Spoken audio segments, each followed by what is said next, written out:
Aquí les estoy mostrando ya la tapa con el conector, ¿ok? Y el cable, como les mencioné, lo corté y lo soldé al conector XT90, ¿ok?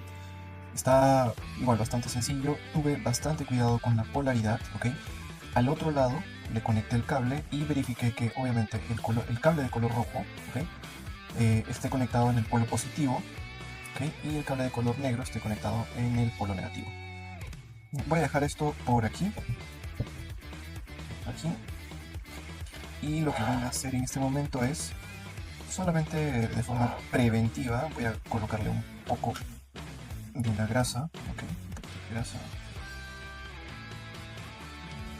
a esta cara del O-ring, porque igual con la manipulación se le puede haber salido la grasa, entonces prefiero asegurarme de que esta cara tiene una correcta lubricación.